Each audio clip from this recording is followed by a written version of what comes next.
CHAPTER 99. The Doubloon. Ere now it has been related how Ahab was wont to pace his quarter deck, taking regular turns at either limit, the binnacle and mainmast; but in the multiplicity of other things requiring narration, it has not been added how that sometimes in these walks, when most plunged in his mood, he was wont to pause in turn at each spot, and stand there strangely eyeing the particular object before him. When he halted before the binnacle, with his glance fastened on the pointed needle in the compass, that glance shot like a javelin with the pointed intensity of his purpose. And when resuming his walk, he again paused before the mainmast, then, as the same riveted glance fastened upon the riveted gold coin there, he still wore the same aspect of nailed firmness, only dashed with a certain wild longing, if not hopefulness. But one morning, turning to pass the doubloon, he seemed to be newly attracted by the strange figures and inscriptions stamped on it, as though now for the first time beginning to interpret for himself, in some monomaniac way, whatever significance might lurk in them.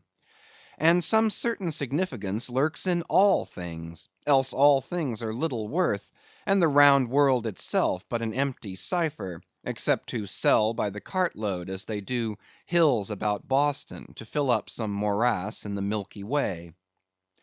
Now this doubloon was of purest virgin gold, raked somewhere out of the heart of gorgeous hills, whence east and west over golden sands the head waters of many a Pactolus flows; and though now nailed amidst all the rustiness of iron bolts and the verdigris of copper spikes, yet untouchable and immaculate to any foulness, it still preserved its Quito glow; nor though placed amongst a ruthless crew, and every hour passed by ruthless hands, and through the livelong nights shrouded with thick darkness which might cover any pilfering approach, nevertheless every sunrise found the doubloon where sunset left it last. For it was set apart and sanctified to one awe‐striking end; and however wanton in their sailor ways, one and all, the mariners revered it as the white whale's talisman. Sometimes they talked it over in the weary watch by night, wondering whose it was to be at last, and whether he would ever live to spend it. Now those noble golden coins of South America are as medals of the sun and tropic token pieces. Here palms, alpacas, and volcanoes, sun's discs and stars, ecliptics, horns of plenty, and rich banners waving, are in luxuriant profusion stamped, so that the precious gold seems almost to derive an added preciousness and enhancing glories by passing through those fancy mints, so Spanishly poetic. It so chanced that the doubloon of the Pequod was a most wealthy example of these things. On its round border it bore the letters Republica del Ecuador, Quito; so this bright coin came from a country planted in the middle of the world, and beneath the great equator, and named after it; and it had been cast midway up the Andes, in the unwaning clime that knows no autumn. Zoned by those letters, you saw the likeness of three Andes summits, from one aflame, a tower on another, on the third a crowing cock; while arching over all was a segment of the partitioned zodiac, the signs all marked with their usual cabalistics, and the keystone sun entering the equinoctial point at Libra. Before this equatorial coin, Ahab, not unobserved by others, was now pausing.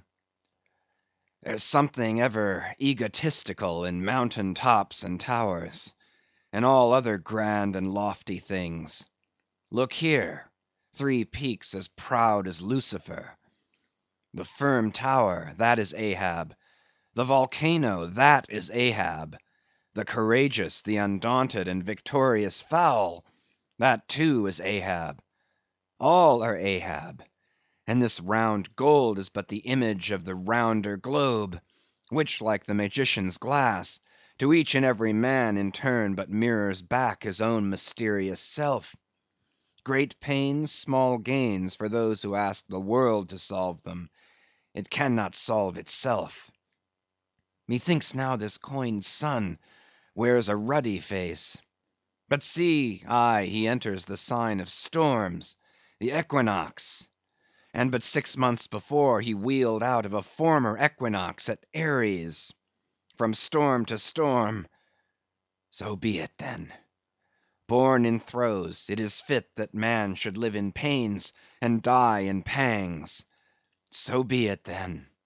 Here's stout stuff for woe to work on. So be it then. No fairy fingers can have pressed the gold, but the devil's claws must have left their mouldings there since yesterday, murmured Starbuck to himself, leaning against the bulwarks. The old man seems to read Belshazzar's awful writing. I have never marked the coin inspectingly. He goes below. Let me read. A dark valley between 3 mighty heaven-abiding peaks that almost seem the Trinity in some faint earthly symbol. So in this vale of death God girds us round, and over all our gloom the sun of righteousness still shines a beacon and a hope. If we bend down our eyes, the dark veil shows her mouldy soil, but if we lift them, the bright sun meets our glance half-way to cheer. Yet oh, the great sun is no fixture. And if, at midnight, we would fain snatch some sweet solace from him, we gaze for him in vain. This coin speaks wisely, mildly, truly, but still sadly to me. I will quit it, lest truth shake me falsely. There now's the old Mogul, soliloquized Stubb by the try works. He's been twigging it, and there goes Starbuck from the same, and both with faces which I should say might be somewhere within 9 fathoms long, and all from looking at a piece of gold, which did I have it now on Negro Hill or in Corlear's Hook, I'd not look at it very long ere spending it. Humph! In my poor insignificant opinion, I regard this as queer. I have seen doubloons before now in my voyagings, your doubloons of old Spain, your doubloons of Peru, your doubloons of Chile, your doubloons of Bolivia, your doubloons of Popayan, with plenty of gold moidores and pistoles, and joes and half-joes and quarter-joes. What should there then be in this doubloon of the equator that is so killing wonderful? By Golconda, let me read it once. Hallo! Here's signs and wonders truly. That now is what old Bowditch in his epitome calls the zodiac, and what my almanac below calls ditto.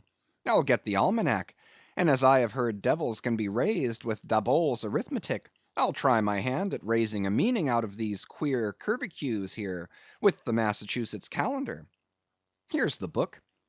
Let's see now. Signs and wonders, and the sun, he's always among 'em. Hem, hem, hem. Here they are. Here they go, all alive. Aries, or the ram, Taurus, or the bull, and Jiminy, here's Gemini himself, or the twins. Well, the sun he wheels among 'em. Aye, here on the coin he's just crossing the threshold between 2 of the 12 sitting rooms all in a ring. Book, you lie there. The fact is, you books must know your places. You do to give us the bare words and facts, but we come in to supply the thoughts. That's my small experience, so far as the Massachusetts calendar, and Bowditch's navigator, and Daboll's arithmetic go. Signs and wonders, eh? Pity if there is nothing wonderful in signs and significant in wonders. There's a clue somewhere. Wait a bit. Hist! Hark! By Jove! I have it. Look you, doubloon, your zodiac here is the life of man in one round chapter, and now I'll read it off, straight out of the book. Come, almanac. To begin, there's Aries, or the ram. Lecherous dog, he begets us. Then Taurus, or the bull, he bumps us the first thing. Then Gemini, or the twins, that is virtue and vice. We try to reach virtue, when lo, comes Cancer the crab, and drags us back. And here, going from virtue, Leo, a roaring lion, lies in the path. He gives a few fierce bites and surly dabs with his paw. We escape and hail Virgo, the virgin. That's our first love. We marry and think to be happy, for aye, when pop comes Libra or the scales, happiness weighed and found wanting. And while we are very sad about that, Lord, how we suddenly jump, as Scorpio or the scorpion stings us in the rear. We are curing the wound, when whang come the arrows all around. Sagittarius, or the archer, is amusing himself. As we pluck out the shafts, stand aside. Here's the battering ram, Capricornus, or the goat. Full tilt he comes rushing, and headlong we are tossed, when Aquarius, or the water bearer, pours out his whole deluge and drowns us. And to wind up with Pisces, or the fishes, we sleep. There's a sermon now, writ in high heaven, and the sun goes through it every year, and yet comes out of it all alive and hearty. Jollily he, aloft there, wheels through toil and trouble, and so, alow here, does jolly Stubb. Ah, jolly's the word for aye. Adieu, doubloon. But stop, here comes little King Post. Dodge round the try works, now, and let's hear what he'll have to say. There, he's before it. He'll out with something presently. So, he's beginning. I see nothing here but a round thing made of gold, and whoever raises a certain whale, this round thing belongs to him. So what's all this staring been about? It is worth $16, that's true, and at 2 cents the cigar, that's 960 cigars. I won't smoke dirty pipes like Stubb, but I like cigars, and here's 960 of them. So here goes Flask aloft to spy 'em out. Shall I call that wise or foolish now? If it be really wise, it has a foolish look to it. Yet if it be really foolish, then it has a sort of wisish look to it. But avast, here comes our old Manxman, the old hearse driver he must have been, that is, before he took to the sea. He luffs up before the doubloon. Hallo, and goes round the other side of the mast. Why, there's a horseshoe nailed on that side. And now he's back again. What does that mean? Hark, he's muttering, voice like an old worn-out coffee-mill. Prick ears and listen. If the white whale be raised, it must be in a month and a day when the sun stands in some one of these signs. I've studied signs, and know their marks. They were taught me 20 years ago by an old witch in Copenhagen. Now, in what sign will the sun then be? The horseshoe sign. For there it is right opposite the gold. And what's the horseshoe sign? The lion is the horseshoe sign. The roaring and devouring lion. Ship, old ship, my old head shakes to think of thee. There's another rendering now. But still one text. All sorts of men in one kind of world, you see. Dodge again. Here comes Queequeg, all tattooing. Looks like the signs of the Zodiac himself. What says the cannibal? As I live, he's comparing notes. Looking at his thigh bone, thinks the sun is in the thigh, or in the calf, or in the bowels, I suppose, as the old women talk surgeon's astronomy in the back country. And by Jove, he's found something there in the vicinity of his thigh. I guess it's Sagittarius, or the archer. No, he don't know what to make of the doubloon. He takes it for an old button off some king's trousers. But aside again, here comes that ghost devil Fedallah, tail coiled out of sight as usual, oakum in the toes of his pumps as usual. What does he say with that look of his? Only makes a sign to the sign, and bows himself. There is a sun on the coin. Fire worshipper, depend upon it. Ho! More and more. This way comes Pip. Poor boy. Would he had died, or I. He's half horrible to me. He too has been watching all these interpreters, myself included. And look now, he comes to read, with that unearthly idiot face. Stand away again, and hear him. Hark! I look, you look, he looks, we look, ye look, they look. Upon my soul, he's been studying Murray's grammar, improving his mind, poor fellow. But what's that he says now? Hist! I look, you look, he looks, we look, ye look, they look. Why, he's getting it by heart. Hist! Again. I look, You look, he looks, we look, ye look, they look. Well, that's funny. And I, you and he, and we, ye and they, are all bats, and I'm a crow, especially when I stand atop of this pine tree here. Caw, caw, caw, caw, caw, caw. Ain't I a crow? And where's the scarecrow? There he stands, 2 bones stuck into a pair of old trousers, and 2 more poked into the sleeves of an old jacket.